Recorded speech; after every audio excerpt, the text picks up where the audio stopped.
built in Seattle and Washington in 1961 for Pan American Airlines. This is incredible, and this would have been state of the art at the time.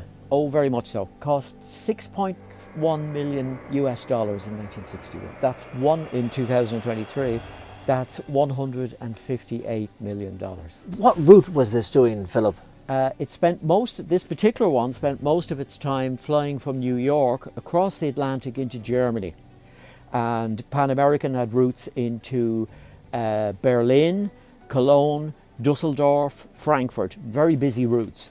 But it also spent time flying from Los Angeles across the Pacific Ocean to Sydney in Australia. And this was back when it was very glamorous to travel, but this was kind of the start of the jet age, wasn't it? Yes. The 707 in many ways was the aircraft that opened up long distance air travel to the man in the street. They could fly the Atlantic non-stop and also fly the Pacific non-stop. Okay. And it's incredible to think that the pilots would have been sitting here with their headphones on, talking back to the tower or other aircraft, right. Yes, flying through maybe some tropical storms in the Pacific. And back then, they didn't have GPS like they have today. That's right. In the early days, when this entered service, they used a sextant to navigate by the stars. They used a Colsman sextant like this one here, which I was lucky to acquire off eBay. And this is the correct one they would have used for navigating across the Atlantic.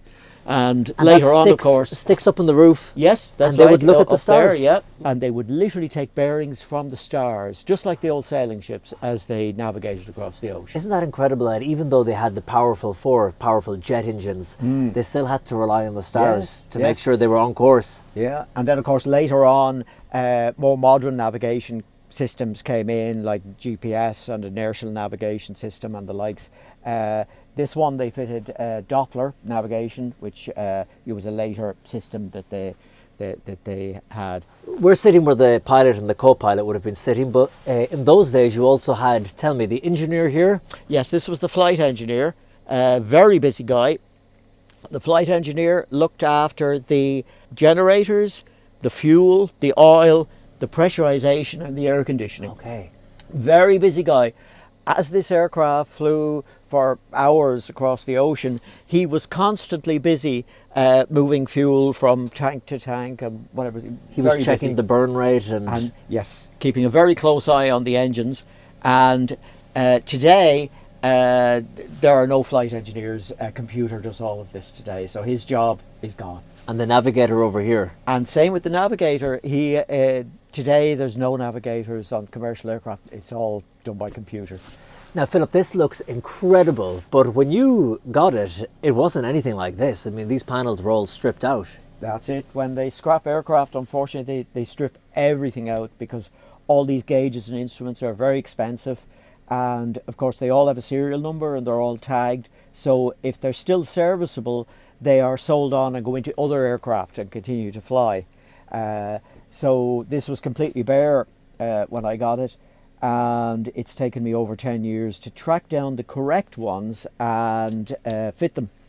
And one of our guys here, Fergus, is a brilliant electrician, and he has been able to rewire the panels so that they all light up, which is brilliant. It makes it look so much more realistic. You've loved aviation since you were a child, but what is it that makes you want to take a cockpit like this and restore it?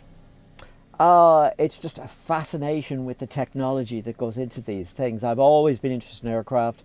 My father was interested in aircraft. He built model airplanes and radio controlled aircraft and the like. So a lot of these interests are passed on from generation to generation.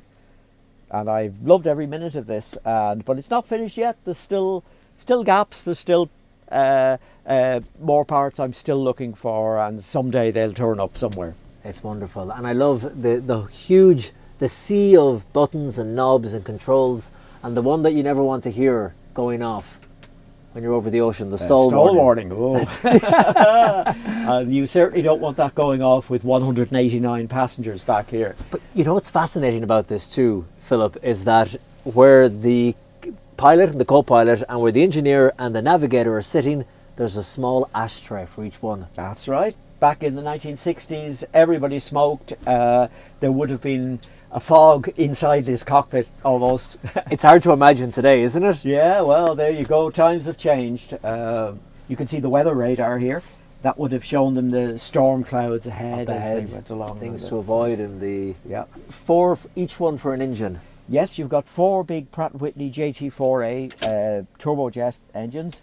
So you have the sets of gauges for each engine. So that's why you have 4 sets there.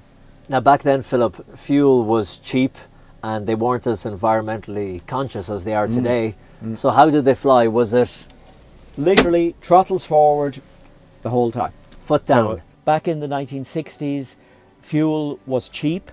So these aircraft were flown with the throttles fully forward the whole time because fuel consumption was not an issue. Okay. And they were actually crossing the Atlantic faster in those days than today because the throttles were all the way forward. Wow. Whereas today, most of the aircraft are flying at the economic cruising speed because fuel is so expensive. Yes. And the airline needs to make money. Wow, this is great. Hey, it was good talking to you, Philip. Great to meet you. And thank you so much. Yeah.